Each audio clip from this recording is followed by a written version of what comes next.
Berabad-abad setelah runtuhnya Kekaisaran Romawi Barat, Eropa memasuki sebuah masa yang kerap diselimuti oleh kabut ketidakpastian, kemunduran, dan juga perubahan besar. Periode tersebut kemudian dikenal sebagai periode kegelapan Eropa atau Dark Ages, sebuah istilah yang lahir dari pandangan generasi sesudahnya yang melihat zaman ini sebagai sebuah era runtuhnya tatanan lama dan juga lambatnya kemajuan peradaban. Kota-kota yang dahulu ramai perlahan-lahan menyusut, jalan-jalan Romawi pun akhirnya terbengkalai, dan otoritas pusat yang pernah menyatukan benua itu pun lenyap tanpa pengganti yang sepadan. Dalam kekosongan kekuasaan tersebut, Eropa berubah menjadi wilayah yang terfragmentasi, di mana kerajaan-kerajaan kecil muncul dan saling bersaing, sementara peperangan, perbedaan suku, dan juga ketidakstabilan politik menjadi bagian dari kehidupan sehari-hari. Sistem administrasi Romawi yang begitu rapi tergantikan oleh struktur feodal yang bertumpu pada loyalitas pribadi dan juga kekuatan militer lokal. Pengetahuan klasik yang pernah menjadi kebanggaan dari dunia Mediterania perlahan-lahan menghilang dari ruang publik dan bertahan hanya di biara-biara dan juga pusat keagamaan. Namun periode kegelapan bukan sekedar kisah sebuah kemunduran. Di balik kesan suram itu, sedang berlangsung proses pembentukan Eropa baru, di mana gereja Kristen tumbuh sebagai institusi yang paling stabil, menjadi penjaga tradisi, pendidikan, dan juga identitas spiritual. Di sisi lain, masyarakat belajar untuk beradaptasi dengan dunia yang lebih keras, membangun sistem sosial yang bertahan di tengah ketidakpastian. Membahas periode kegelapan Eropa berarti menyelami masa transisi yang menentukan, sebuah jembatan yang rapuh di antara kejayaan dunia kuno dan lahirnya Eropa abad pertengahan. Dan dari puing-puing Romawi inilah pondasi peradaban Eropa modern secara perlahan-lahan mulai terbentuk. Istilah Dark Ages atau periode kegelapan merujuk pada sebuah konsep historiografis yang digunakan untuk menggambarkan periode tertentu dalam sejarah Eropa yang kerap kali dianggap mengalami kemunduran dalam berbagai aspek kehidupan jika dibandingkan dengan masa sebelumnya. Secara umum, Dark Ages dipahami sebagai sebuah masa ketika struktur politik, ekonomi, intelektual, dan juga budaya mengalami sebuah disrupsi besar sehingga meninggalkan kesan kegelapan dalam pandangan para sejarawan awal. Namun pengertian Dark Ages sendiri tidak bersifat tunggal ataupun mutlak, melainkan berkembang seiring dengan perubahan pendekatan akademik dan juga metodologi sejarah. Secara etimologis, istilah Dark Ages berasal dari bahasa Latin yaitu Saeculum Obscorum yang berarti zaman yang gelap.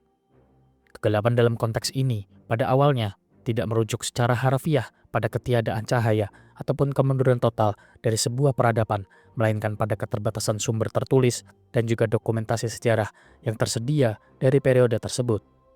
Bagi para sejarawan Renaissance, khususnya tokoh-tokoh penting seperti Petrarch, masa setelah runtuhnya Kekaisaran Romawi Barat kerap kali dipandang sebagai periode suram yang terputus dari kejayaan klasik Yunani maupun Romawi. Pandangan ini sendiri membentuk pondasi awal dari pengertian Dark Ages itu sendiri sebagai sebuah masa kemerosotan intelektual dan juga budaya.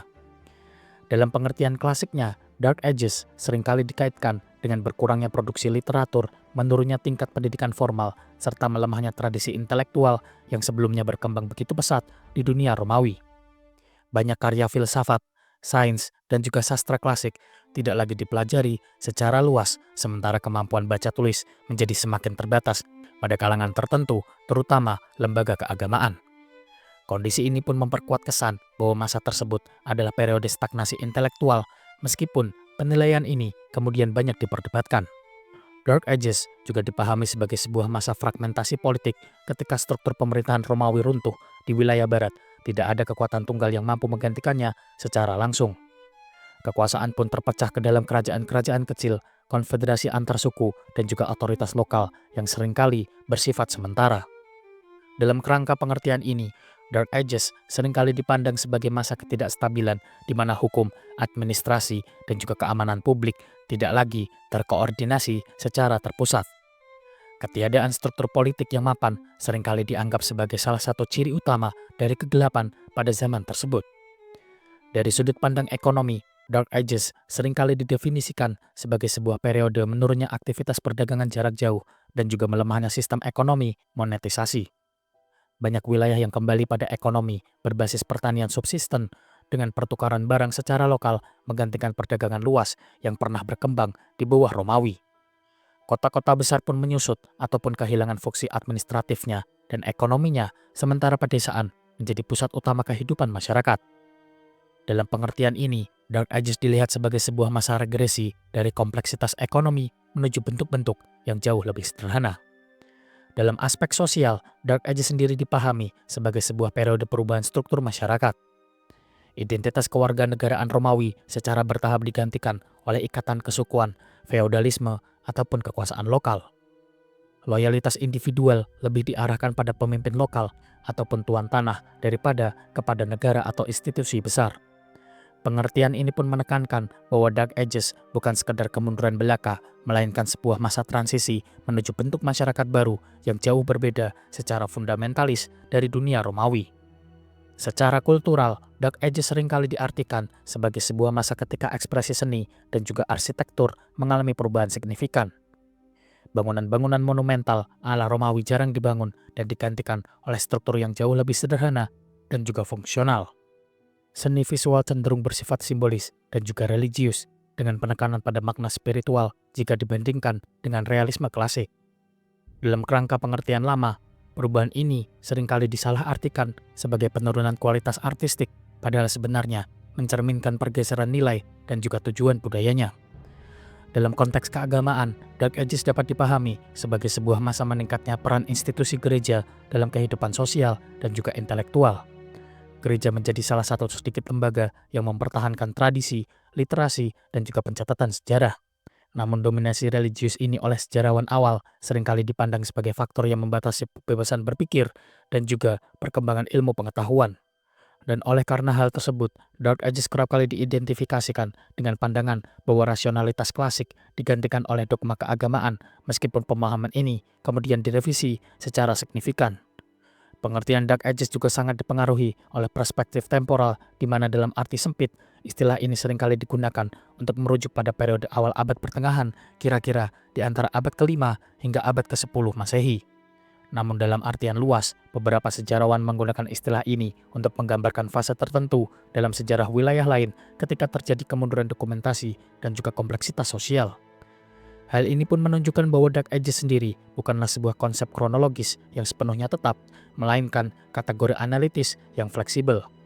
Dalam pengertian menyeluruh, Dark Ages dapat dipahami sebagai sebuah istilah yang mencerminkan lebih banyak tentang sudut pandang dari para pengamat sejarah daripada realitas objektif periode tersebut. Kegelapan yang dimaksud seringkali adalah kegelapan pengetahuan modern terhadap masa tersebut akibat minimnya catatan tertulis dan juga bukti material, bukan kegelapan kehidupan manusia secara keseluruhan. Dan oleh karenanya, Dark Ages berfungsi sebagai label konseptual untuk menandai sebuah fase sejarah yang sulit untuk dipahami, penuh dengan beragam perubahan dan tidak sepenuhnya sejalan dengan standar kemajuan yang diwariskan dari dunia klasik. Dark Ages pun juga mencerminkan ketegangan antara konsep kemajuan linear dan realitas sejarah yang bersifat siklus ataupun transformasional. Dalam kerangka kemajuan linear, periode ini kerap kali dianggap sebagai sebuah kemunduran, namun dalam kerangka transformasi, Dark Ages dipahami sebagai sebuah masa pembentukan ulang dari struktur sosial, politik, dan juga budaya. Pengertian ini pun menempatkan Dark Ages sebagai ruang transisi di mana kehancuran dan juga penciptaan berlangsung secara bersamaan meskipun tidak selalu tercatat dengan jelas.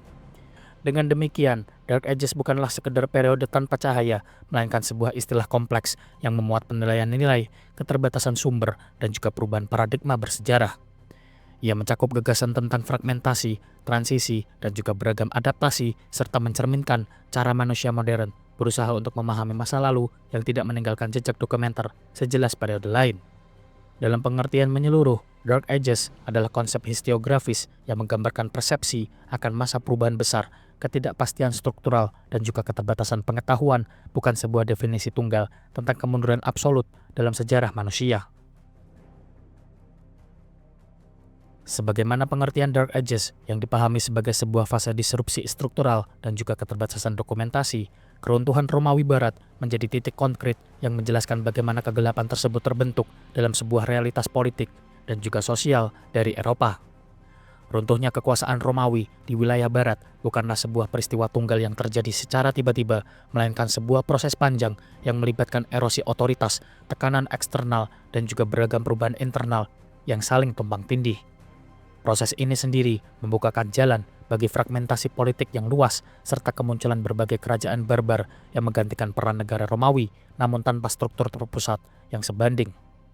Pada tahap akhir eksistensinya, Kekaisaran Romawi Barat telah kehilangan kemampuan untuk mengendalikan wilayah secara efektif, di mana administrasi pusat di Italia semakin melemah, sementara provinsi-provinsi di wilayah Galia, Hispania, Britania, dan juga Afrika Utara mengalami keterputusan komunikasi dan juga koordinasi. Jabatan kaisar tidak lagi menjadi sebuah simbol otoritas mutlak, melainkan sebuah posisi yang rapuh yang seringkali berganti melalui beragam kudeta, intrik militer, ataupun pengangkatan oleh jenderal. Kondisi ini pun mempercepat hilangnya kepercayaan terhadap sebuah negara sebagai pelindung dan juga penjamin stabilitas. Salah satu ciri utama dari keruntuhan Romawi Barat adalah ketergantungan berlebihan kepada militer bayaran dan juga pasukan barbar. Tentara Romawi Barat yang sebelumnya terdiri dari warga kekaisaran dengan disiplin tinggi berangsur-angsur digantikan oleh feoderati, yaitu suku-suku barbar yang diberikan hak untuk menetap di wilayah Romawi dengan imbalan jasa militer. Ketergantungan ini pun mengaburkan batas antara Romawi dan juga barbar, sekaligus melemahkan loyalitas terhadap negara. Ketika pembayaran ataupun dukungan logistik terganggu, pasukan-pasukan ini dengan mudah berbalik menjadi kekuatan independen. Tekanan eksternal dari migrasi besar-besaran juga turut mempercepat proses disintegrasi ini, di mana bangsa Goth, Vandal, Suebi, dan juga Alan, serta kelompok-kelompok lain bergerak memasuki wilayah Romawi akibat dorongan dari timur termasuk ekspansi dari bangsa Hun. Pergerakan ini pun bukan sekedar invasi militer, tetapi migrasi massal yang membawa keluarga, struktur sosial, dan juga kepemimpinan itu sendiri. Romawi Barat yang sebelumnya mampu menyerap kelompok asing melalui serangkaian romanisasi tidak lagi memiliki kapasitas administratif dan juga ekonomi untuk mengintegrasikan mereka secara efektif. Peristiwa penjarahan Romawi pada tahun 410 Masehi oleh Visigoth di bawah Alaric menjadi sebuah simbol dari runtuhnya wibawa dari Romawi Barat. Meskipun kota Roma tidak lagi menjadi pusat administratif utama, namun status simboliknya sebagai jantung dunia Romawi membuat peristiwa ini mengguncang kesadaran kolektif. Penjarahan berikutnya oleh bangsa Vandal pada tahun 455 Masehi semakin mempertegas bahwa Roma tidak lagi tak tersentuh. Namun di balik simbolisme tersebut, keruntuhan nyata justru terjadi di tingkatan provinsi ketika kekuasaan Romawi digantikan oleh otoritas lokal ataupun pemimpin barbar. Seiring dengan melemahnya kekuasaan pusat, fragmentasi politik menjadi sebuah ciri dominan di mana wilayah yang sebelumnya berada di bawah hukum dan juga administrasi Romawi terpecah menjadi unit-unit kekuasaan kecil yang berdiri sendiri. Tidak ada lagi sistem hukum yang terpadu, pajak yang terpusat, ataupun jaringan birokrasi yang seragam, dan setiap wilayah mengembangkan aturan serta struktur kekuasaan sendiri dan seringkali bergantung pada kekuatan militer lokal dan juga hubungan personal antara pemimpin dan juga pengikutnya. Dalam konteks ini, munculnya kerajaan-kerajaan barbar bukanlah sekedar hasil penaklukan, melainkan bentuk adaptasi terhadap kekosongan kekuasaan. Kerajaan Visigoth di Hispania dan juga Galia Selatan, kerajaan Ostrogoth di wilayah Italia, kerajaan Vandal di wilayah Afrika Utara, serta kerajaan Franka di wilayah Galia berkembang sebagai entitas politik baru yang memadukan unsur Romawi dan juga tradisi barbar. Para raja barbar seringkali mempertahankan sistem administrasi Romawi sejauh yang mereka pahami, namun tanpa kapasitas penuh untuk mengelolanya secara terpusat. Kerajaan-kerajaan ini pun bersifat personal dan patrimonial, di mana kekuasaan raja tidak didasarkan pada konsep negara abstrak, melainkan pada kepemilikan tanah, kekuatan militer, dan juga loyalitas dari pengikutnya. Hukum pun bersifat pluralistik, di mana hukum Romawi tetap berlaku bagi penduduk Romawi, sementara hukum adat barbar diterapkan bagi kelompok penakluk. Dualisme hukum ini pun mencerminkan bagaimana transisi dari dunia Romawi menuju tatanan baru yang lebih terfragmentasi dan juga bersifat lokal.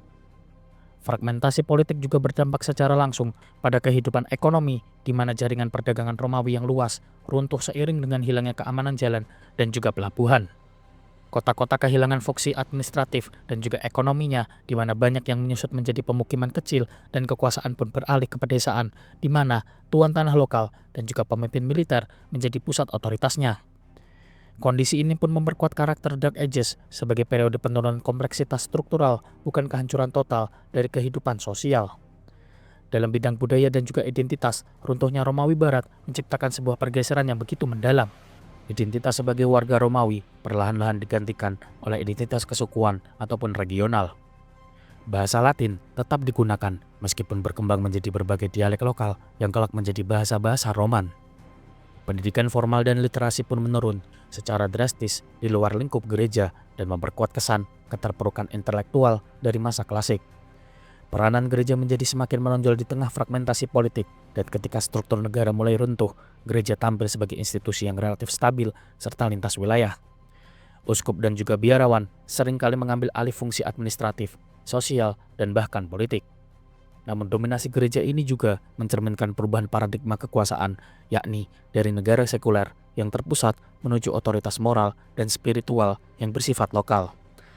Dalam konteks Dark Ages, kondisi ini pun memperjelas mengapa periode ini kerap kali dipandang sebagai sebuah masa transformasi, bukan sekedar kemunduran.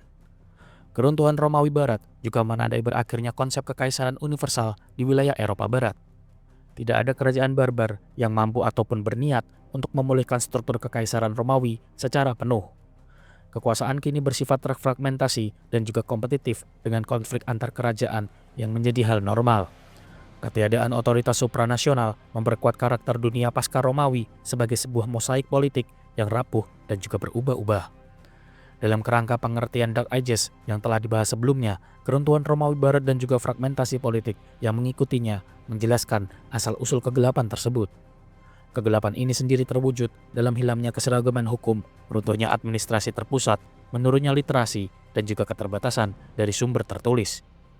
Munculnya kerajaan barbar bukanlah sebuah anomali, melainkan sebuah respon terhadap kekosongan kekuasaan dan juga kebutuhan akan stabilitas lokal di tengah runtuhnya tatanan lama. Keruntuhan Romawi Barat tidak hanya mengakhiri sebuah kekaisaran saja, tetapi juga melahirkan sebuah lanskap politik baru yang terpecah, liquid, dan penuh transisi. Fragmentasi politik dan juga kemunculan dari kerajaan-kerajaan barbar membentuk kerangka dasar dunia Eropa awal abad pertengahan yang oleh generasi kemudian dipahami sebagai Dark Ages, yakni sebuah periode ketika keteraturan lama runtuh dan sementara keteraturan baru masih dalam proses pencarian bentuk. Sejalan dengan fragmentasi politik dan juga kemunculan dari kerajaan-kerajaan barbar pasca runtuhnya Romawi Barat, perubahan paling nyata berikutnya terjadi dalam bidang ekonomi dan juga struktur kehidupan sosial.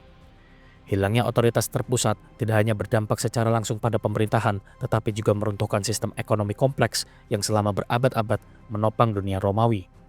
Kemunduran ekonomi, merosotnya kehidupan perkotaan, dan juga lahirnya sistem feodalisme merupakan rangkaian proses yang saling terkait dan membentuk wajah awal Eropa pada masa yang kemudian dipahami sebagai bagian inti dari Dark Ages. Kemunduran ekonomi bermula dari runtuhnya jaringan administrasi dan juga fiskal dari Romawi. Kekaisaran Romawi Barat sebelumnya mengandalkan sistem pajak yang terorganisasi dan didukung oleh birokrasi yang luas serta infrastruktur yang memungkinkan distribusi sumber daya ke berbagai provinsi di pusat kekuasaan. Ketika pemerintahan pusat mulai melemah dan akhirnya runtuh, mekanisme pengututan pajak tidak lagi berfungsi secara efektif. Tanpa pajak yang stabil, negara pun kehilangan kemampuan untuk membiayai tentara, memelihara jalan, pelabuhan, serta bangunan publik lainnya. Dampaknya pun bersifat berantai dan juga menyentuh seluruh aspek ekonomi. Perdagangan jarak jauh yang pernah menjadi tulang punggung dari ekonomi Romawi mengalami kemerosotan yang drastis. Jalur-jalur perdagangan yang menghubungkan Laut Tengah dengan wilayah pedalaman Eropa tidak lagi aman, di mana perompakan, konflik lokal, serta absennya otoritas penegakan hukum membuat aktivitas perdagangan menjadi berisiko tinggi. Barang-barang impor seperti minyak zaitun, anggur, keramik yang halus, dan koin logam semakin jarang ditemukan di wilayah Eropa Barat. Temuan arkeologis menunjukkan penyusutan tajam peredaran uang logam yang menandakan merosotnya ekonomi monetisasi. Seiring dengan berkurangnya peredaran uang, ekonomi barter pun kembali menjadi sebuah praktik dominan di mana pertukaran barang dan juga jasa secara langsung menggantikan transaksi berbasis mata uang. Perubahan ini pun menandai kemunduran tingkat kompleksitas ekonomi bukan karena hilangnya kemampuan manusianya, melainkan karena runtuhnya sistem yang sebelumnya menopang distribusi dan juga spesialisasi. Produksi barang menjadi semakin lokal dan juga berorientasi pada kebutuhan dasar bukan untuk pasar luas. Setiap komunitas berusaha untuk mencukupi kebutuhannya sendiri dengan sumber daya yang tersedia di sekitarnya. Kemunduran ekonomi juga berdampak secara langsung pada kehidupan perkotaan, di mana kota-kota Romawi sebelumnya berfungsi sebagai pusat administrasi, perdagangan, budaya, dan juga sosial. Dengan runtuhnya pemerintahan dan juga perdagangan, maka kota kehilangan alasan utama akan keberadaannya, dan banyak kota menyusut secara drastis, baik dari segi populasi maupun fungsinya. Bangunan-bangunan publik seperti forum, pemandian umum, teater, dan juga amfiteater tidak lagi dirawat dan bahkan seringkali dibongkar untuk dijadikan bahan bangunan sederhana. Penduduk kota pun berangsur-angsur berpindah ke pedesaan dan kehidupan kota tidak lagi menawarkan keamanan, pekerjaan, ataupun akses pangan yang memadai, dan sebaliknya pedesaan menyediakan lahan pertanian serta peluang bertahan hidup yang lebih pasti. Proses ini pun dikenal sebagai ruralisasi, yakni pergeseran pusat kehidupan dari kota ke desa, dan kota yang dahulu menjadi simbol peradaban Romawi berubah menjadi pemukiman kecil dengan fungsi yang terbatas dan seringkali hanya sebagai pusat keagamaan ataupun benteng lokal. Kemunduran kehidupan perkotaan juga berdampak secara langsung pada hilangnya spesialisasi dari tenaga kerja. Di kota-kota Romawi, berbagai profesi berkembang seperti pedagang, pengrajin, arsitek, guru, dan juga administrator, dan ketika kota runtuh, kebutuhan terhadap profesi-profesi tersebut pun menurun dengan tajam. Masyarakat kembali pada pola hidup agraria di mana sebagian besar penduduk terlibat secara langsung dalam produksi pangan dan pengetahuan teknis serta keahlian khusus tidak sepenuhnya hilang tetapi terfragmentasi dan diwariskan secara terbatas dalam lingkup lokal. Dalam konteks inilah sistem feodalisme mulai terbentuk secara bertahap. Feodalisme bukanlah sistem yang muncul secara tiba-tiba ataupun dirancang secara sadar, melainkan sebuah hasil adaptasi dari masyarakat terhadap kondisi ketidakamanan, kemunduran ekonomi, dan juga fragmentasi politik. Inti dari feodalisme adalah hubungan personal antara pemilik tanah dan mereka yang bergantung padanya dan menggantikan hubungan antar warga negara dan juga negara yang sebelumnya dijamin oleh Romawi. Tanah yang menjadi sumber kekayaan utama, dan ketika perdagangan serta uang kehilangan peranannya, kepemilikan tanah menentukan status sosial dan juga kekuasaan. Para bangsawan lokal, mantan pejabat Romawi, pemimpin militer barbar, ataupun tuah tanah besar menguasai lahan yang luas dan menjadi pusat otoritas. Mereka menawarkan perlindungan dan akses tanah kepada para penduduk sebagai imbalan atas kerja, loyalitas, dan juga pelayanan mereka. Hubungan ini sendiri bersifat timbal balik, tetapi tidak setara dan membentuk dasar dari struktur feodal. Petani yang kemudian dikenal sebagai serf terikat pada tanah yang mereka garap, di mana mereka tidak sepenuhnya budak, tetapi juga tidak bebas secara penuh. Sebagai gantinya, mereka memperoleh perlindungan dari ancaman eksternal seperti para perampok, konflik antar kerajaan, ataupun penindasan oleh kekuatan lainnya. Sistem ini sendiri mencerminkan perubahan mendasar dalam cara masyarakat memahami keamanan dan juga stabilitas dari perlindungan negara menuju perlindungan personal. Feodalisme juga berkembang seiring dengan melemahnya otoritas hukum terpusat, di mana dalam dunia Romawi, hukum bersifat universal dan ditegakkan oleh negara. Pasca keruntuhannya, penegakan hukum menjadi tanggung jawab dari lokal, di mana para bangsawan feodal bertindak sebagai hakim, pelindung, dan juga pemimpin militer di wilayahnya masing-masing. Kekuasaan pun bersifat terdesentralisasi dan berbasis hubungan personal, bukan institusi abstrak, dan hal ini pun memperkuat fragmentasi politik yang telah muncul pada periode sebelumnya. Gereja memainkan peranan penting dalam struktur feodal yang sedang berkembang, di mana biara dan juga lembaga keagamaan menjadi pemilik tanah besar dan juga pusat ekonomi lokal. Selain itu, gereja berfungsi sebagai penjaga literasi, pencatatan, dan juga legitimasi moral, dan dalam banyak kasus, gereja menjadi penghubung secara langsung antara masyarakat feodal yang terfragmentasi dengan gagasan tatanan universal, meskipun dalam praktiknya tetap beroperasi dalam kerangka lokal. Kemunduran ekonomi dan juga lahirnya feodalisme juga mengubah pola dari mobilitas sosial, di mana dalam dunia Romawi, meskipun terbatas, terdapat jalur karir administratif dan juga militer yang memungkinkan mobilitas sosial. Dalam sistem feodal, status sosial cenderung diwariskan, di mana hubungan tuan dan juga bawahan bersifat turun-temurun yang memperkuat hierarki sosial yang begitu kaku. Struktur ini sendiri menciptakan stabilitas lokal, tetapi juga membatasi dinamika sosial dan juga inovasi ekonomi. Dengan menyusutnya perkotaan dan juga berkembangnya feodalisme, Eropa Barat memasuki sebuah fase kehidupan yang sangat terlokalisasi. Setiap wilayah pun berkembang dengan ritme dan juga karakteristik sendiri, dan tidak ada lagi standar ekonomi, hukum, maupun administrasi yang seragam. Kondisi ini memperjelas mengapa periode ini serangkali dipahami sebagai bagian inti dari Dark Ages, yaitu keterbatasan integrasi, menurunnya kompleksitas, dan juga hilangnya kesinambungan dengan sistem Romawi. Namun kemunduran ekonomi dan lahirnya feodalisme bukanlah sebuah kehancuran total, melainkan bentuk penyesuaian baru terhadap realitas yang baru.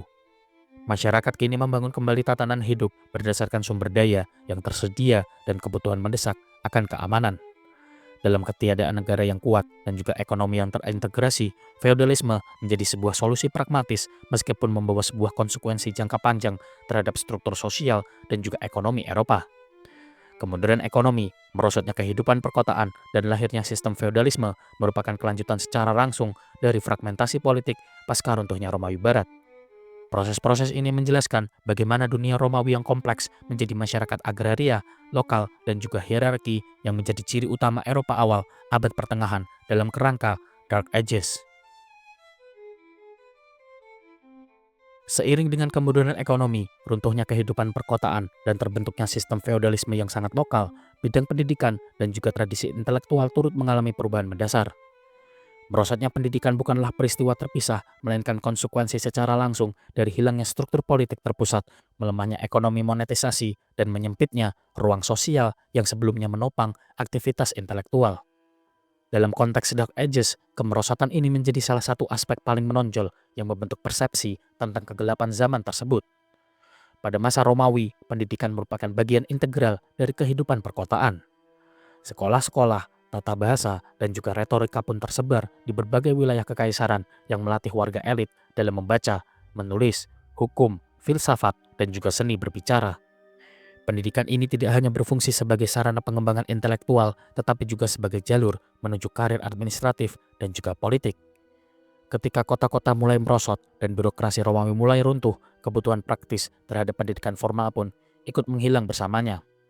Tanpa negara yang membutuhkan pejabat yang terdidik, pendidikan pun kehilangan fungsi sosial utamanya.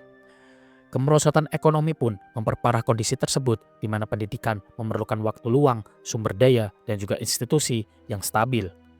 Dalam masyarakat agraris feodal yang berfokus pada bertahan hidup, investasi pada pendidikan intelektual menjadi sebuah prioritas yang terbilang cukup rendah. Sebagian besar dari penduduk terlibat secara langsung dalam produksi pangan dan juga kerja fisik tanpa akses secara langsung ataupun kebutuhan terhadap literasi tingkat tinggi. Dan akibatnya, kemampuan membaca serta menulis menyusut drastis di luar kalangan terbatas. Bersamaan dengan itu, runtuhnya jaringan perdagangan dan juga komunikasi juga ikut memutus arus pertukaran gagasan, di mana pada masa Romawi, buku, naskah, dan juga beragam ide dapat beredar relatif luas melalui jaringan jalan dan juga pelabuhan.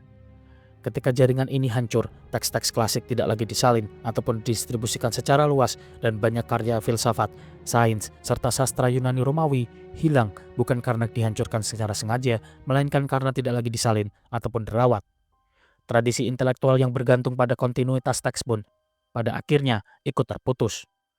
Bahasa Latin yang sebelumnya menjadi lingua franca, intelektual dan juga administratif mengalami perubahan fungsional, di mana di satu sisi bahasa Latin tetap bertahan sebagai bahasa gereja dan kalangan terdidik, namun di sisi lainnya ia semakin menjauh dari bahasa lisan masyarakat umum yang berkembang menjadi dialek-dialek lokal. Jarak antara bahasa intelektual dan bahasa sehari-hari ini pun mempersempit akses terhadap pengetahuan tertulis yang menjadikan pendidikan sebagai sebuah privilege bagi kelompok kecil yang terisolasi dari masyarakat mayoritas. Merosotnya pendidikan juga tercermin dalam hilangnya kurikulum klasik, di mana studi tentang retorika, filsafat, dan juga matematika, serta sains alam yang sebelumnya menjadi pondasi pendidikan Romawi tidak lagi diajarkan secara sistematis. Pengetahuan tersebut tidak sepenuhnya dilupakan, tetapi terpecah belah dan diwariskan secara terbatas dan seringkali dalam bentuk ringkasan ataupun adaptasi sederhana. Tradisi intelektual yang kompleks digantikan oleh pengetahuan praktis yang langsung berkaitan dengan kehidupan sehari-hari dan juga kebutuhan religius. Dalam kondisi tersebut, gereja menjadi hampir satu-satunya institusi yang mempertahankan pendidikan serta literasi. Biara-biara dan juga pusat keagamaan menyimpan, menyalin, serta mempelajari teks-teks tertentu, namun orientasi intelektual gereja berbeda dari dunia klasik. Fokus utama mereka adalah bidang teologi, liturgi, dan juga penafsiran kitab suci, dan pengetahuan sekuler tidak sepenuhnya ditolak, namun kerap kali dipandang sebagai sebuah pelengkap, bukan tujuan utamanya. Dan akibatnya, cakrawala intelektual menjadi lebih sempit dan juga terarah pada kepentingan spiritual. Perubahan ini pun juga mempengaruhi metode berpikir, di mana tradisi rasional dan juga debat filosofis yang berkembang dalam dunia Yunani Romawi mengalami beragam kemunduran. Penalaran secara logis tetap digunakan, tetapi lebih sering dalam kerangka teologis dan juga moral. Otoritas teks dan juga figur religius lebih diutamakan dibandingkan penyelidikan empiris ataupun spekulasi dari filosofi bebas. Pola ini memperkuat persepsi bahwa Dark Ages adalah masa dominasi dogma atas rasionalitas, meskipun dalam praktiknya lebih merupakan perubahan orientasi secara intelektual. Fragmentasi politik dan juga feodalisme juga turut membatasi perkembangan intelektual lintas wilayah. Setiap wilayah feodal berkembang secara relatif terisolasi tanpa standar pendidikan yang seragam, di mana tidak ada jaringan universitas, akademisi, ataupun lembaga pembelajaran lintas wilayah sebagaimana pada masa kemudian. Pengetahuan menjadi lokal dan juga kontekstual dan bergantung pada patronase tuan tanah ataupun lembaga keagamaan setempat. Kondisi ini pun menghambat akumulasi dan juga pengembangan ilmu pengetahuan secara kolektif. Keterbatasan dokumentasi juga menjadi ciri utama dari merosotnya tradisi intelektual, di mana catatan sejarah, karya sastra, dan juga tulisan ilmiah jauh lebih sedikit jika dibandingkan periode Romawi. Banyak peristiwa, gagasan, dan juga tokoh tidak tercatat meskipun kesenjangan besar dalam rekonstruksi sejarah, dan keterbatasan ini bukan semata-mata akibat ketidakmampuan intelektual, tetapi karena tidak adanya institusi dan juga sumber daya untuk mendukung kegiatan pencatatan secara sistematis. Merosotnya pendidikan juga mempengaruhi cara pengetahuan diwariskan. Tradisi lisan kembali memainkan peranan yang penting, terutama di kalangan masyarakat pedesaan. Cerita, hukum adat, dan juga norma sosial diturunkan melalui ingatan dan juga praktik, bukan teks yang tertulis. Meskipun efektif dalam konteks lokal, namun tradisi lisan membatasi kompleksitas dan juga presisi pengetahuan yang dapat disampaikan. Hal ini pun memperkuat pergeseran dari budaya tulis menuju budaya lisan di banyak wilayah Eropa Barat. Dalam kerangka Dark Ages, kemerosotan pendidikan dan juga tradisi intelektual seringkali disalahartikan sebagai kemunduran total dari kemampuan berpikir manusia di benua Eropa. Padahal, yang terjadi adalah penyempitan ruang intelektual akibat perubahan struktural di mana kreativitas dan kecerdasan masih tetap ada, namun diarahkan pada bidang-bidang lain seperti organisasi sosial lokal, adaptasi teknologi sederhana, dan pengembangan praktik keagamaan. Namun karena tidak banyak tercatat, kontribusi ini jarang kali terlihat dalam narasi sejarah tradisional.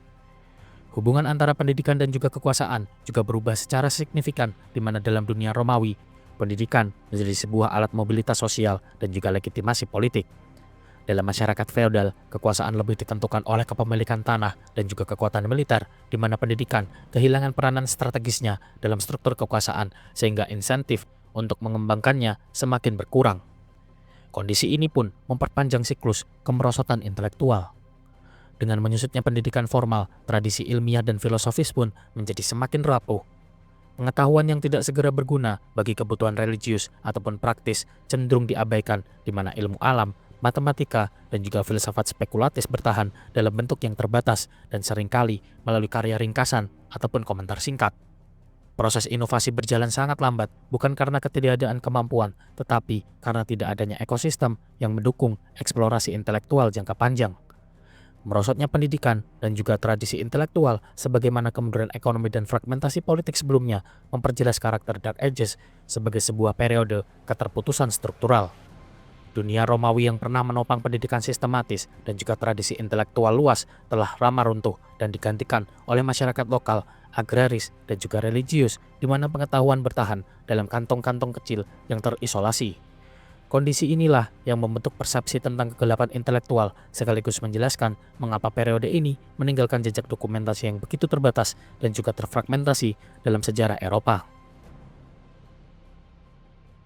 Berlanjut dari gambaran merosotnya tradisi intelektual dan juga runtuhnya institusi pembelajaran Romawi, kemunduran pendidikan dan juga literasi pada periode pasca Romawi Barat semakin nyata ketika struktur sosial, ekonomi, dan juga politik yang tersisa tidak lagi mampu menopang kehidupan intelektual sekuler. Pendidikan yang sebelumnya terikat pada kota, administrasi negara, dan juga patronase elit Romawi perlahan-lahan kehilangan ruang hidupnya. Sementara gereja Kristen tampil sebagai institusi paling stabil yang mengisi kekosongan tersebut. Kemunduran pendidikan tidak terjadi secara seragam, tetapi berlangsung bertahap seiring dengan menghilangnya sekolah-sekolah, tata bahasa, dan juga retorika yang dahulu menjadi pondasi pembentukan pejabat sipil dari Romawi.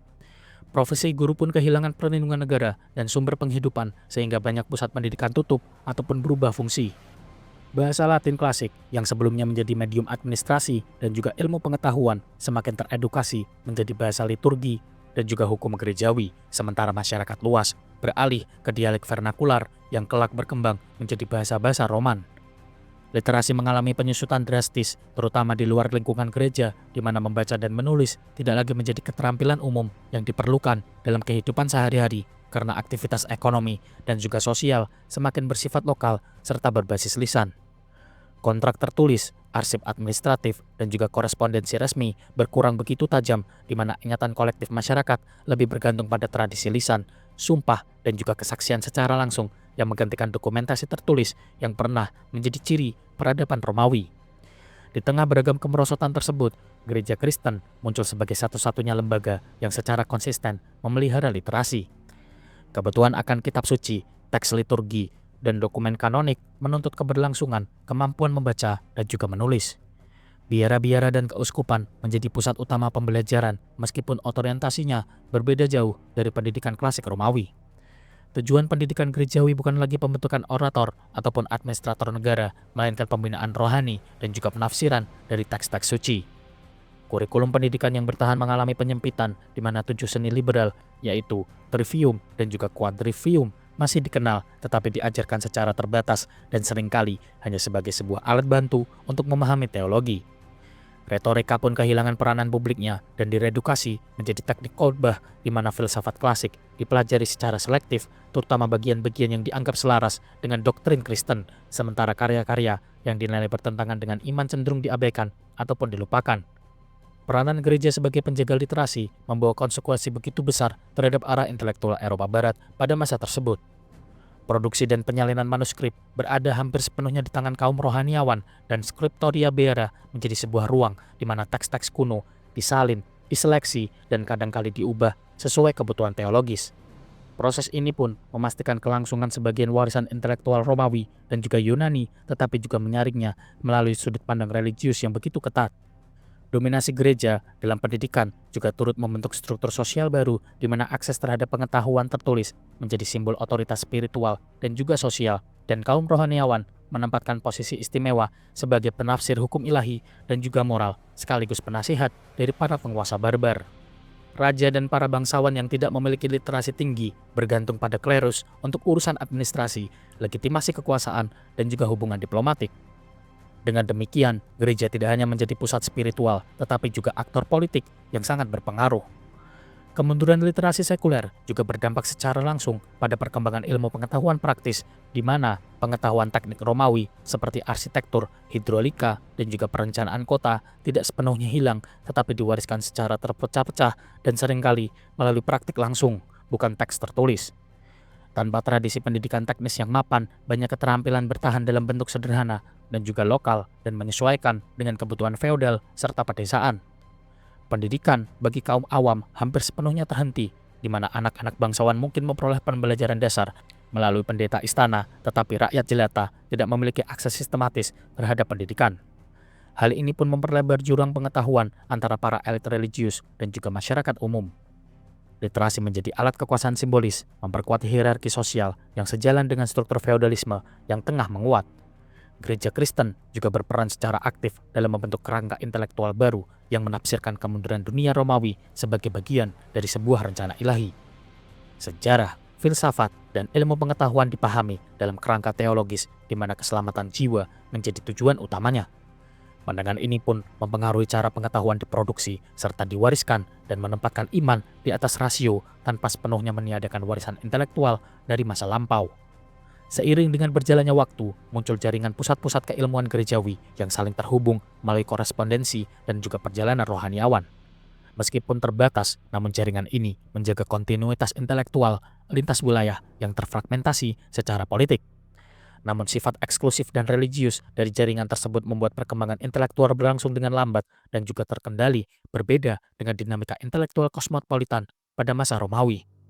Kemunduran pendidikan dan juga literasi bersamaan dengan peranan gereja membentuk wajah baru peradaban Eropa Barat, dan pengetahuan bertahan bukan sebagai sebuah instrumen kemajuan sekuler, melainkan sebagai sarana pengabdian spiritual serta legitimasi sosial. Dalam lanskap ini, pendidikan menjadi hak istimewa, bukan kebutuhan umum, dan gereja berdiri sebagai penjaga tunggal api intelektual di tengah gelapnya transformasi pasca Romawi. Gereja menjadi penjaga utama literasi dan pengetahuan di tengah keterpurukan intelektual pasca Romawi. Muncul sebuah fase kebangkitan awal yang perlahan-lahan mengubah wajah Eropa Barat. Kebangkitan ini tidak berlangsung sebagai ledakan intelektual mendadak, melainkan sebagai proses bertahap yang berakar pada stabilitas politik, reformasi keagamaan, dan kebutuhan administratif dari kerajaan-kerajaan baru. Dalam konteks inilah, apa yang kemudian dikenal sebagai Carolingian Renaissance mengambil peranan penting sebagai jembatan antara apa yang kerap disebut sebagai Dark Ages dan awal abad pertengahan tinggi. Kebangkitan Carolingian berpusat pada konsolidasi kekuasaan dinasti Caroling, khususnya di bawah pemerintahan dari Karl yang Agung.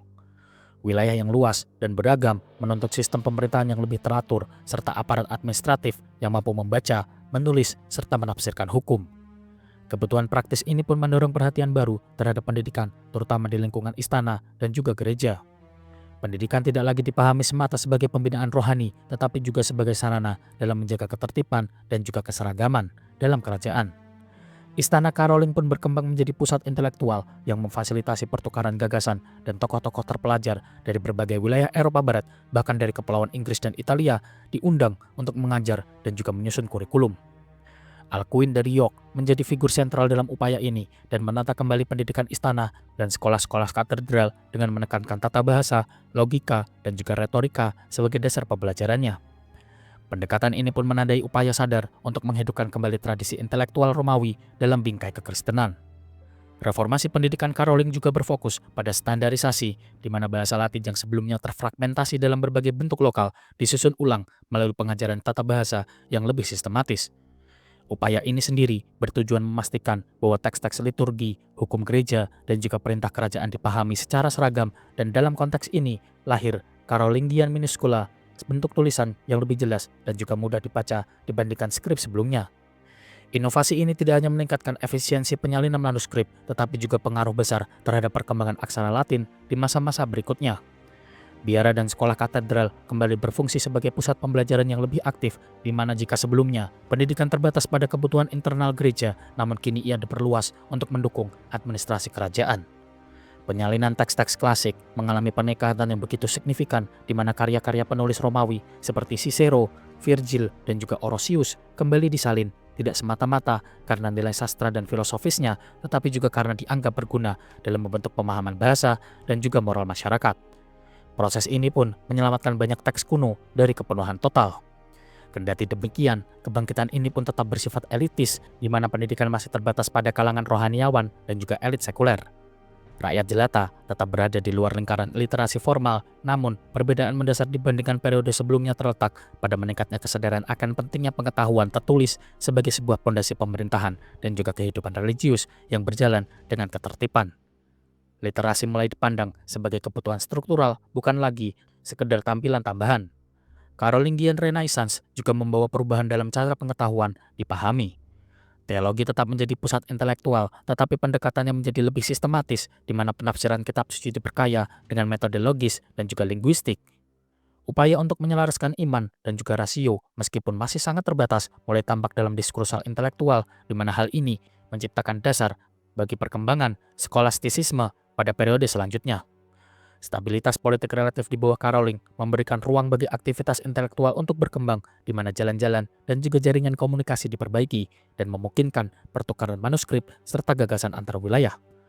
Hubungan antara istana, biara, dan juga keuskupan membentuk jaringan intelektual yang lebih luas jika dibandingkan masa-masa sebelumnya. Meskipun berjalan dengan rapuh dan bergantung pada kekuatan dinasti, namun jaringan ini memperlihatkan potensi integrasi budaya dan juga intelektual yang lebih besar. Menjelang akhir abad ke-9, kekuatan dinasti Caroling pun mulai melemah akibat pembagian wilayah, konflik internal, dan juga tekanan eksternal. Namun pondasi yang telah diletakkan tidak sepenuhnya runtuh, di mana sekolah-sekolah yang didirikan, standar bahasa yang dikembangkan, dan juga tradisi penyalinan manuskrip yang diperkuat terus bertahan di berbagai pusat gerejawi. Dengan demikian, kebangkitan Carolingian berfungsi sebagai pemantik jangka panjang, bukan puncak yang berdiri sendiri. Seiring dengan berlalunya waktu, tanda-tanda berakhirnya Dark Ages pun semakin jelas, di mana produksi teks meningkat, administrasi menjadi lebih terdokumentasi, dan juga kesadaran historis berkembang melalui penulisan kronik dan pencatatan sejarah. Masyarakat Eropa Barat mulai meninggalkan ketergantungan eksklusif pada tradisi lisan, meskipun literasi massal masih jauh dari kata terwujud. Pengetahuan tertulis pun kembali memainkan peranan sentral dalam kehidupan institusional. Transisi menuju abad pertengahan tinggi ditandai oleh perluasan dan pendalaman dari proses-proses ini, di mana reformasi monastik seperti yang muncul kemudian di Cluny memperkuat disiplin intelektual dan juga spiritual. Kota-kota pun perlahan mulai bangkit kembali sebagai pusat ekonomi dan juga budaya, dan lantas menciptakan sebuah kebutuhan baru akan administrasi dan juga pendidikan. Meskipun perkembangan ini melampaui kerangka waktu Carolingian Renaissance, namun benih-benihnya telah ditanam dalam periode kebangkitan awal tersebut. Dengan demikian, kebangkitan Carolingian tidak mengakhiri kegelapan intelektual secara total, tetapi menggeser arah perkembangan Eropa Barat, di mana ia menandai peralihan dari dunia pasca Romawi yang terfragmentasi dan juga miskin literasi menuju masyarakat yang mulai membangun kembali struktur intelektualnya. Dalam proses transisi ini, warisan Romawi, otoritas gerejawi, dan juga kebutuhan politik kerajaan-kerajaan baru berpadu membentuk landasan bagi dinamika abad pertengahan yang akan berkembang lebih luas dan juga kompleks.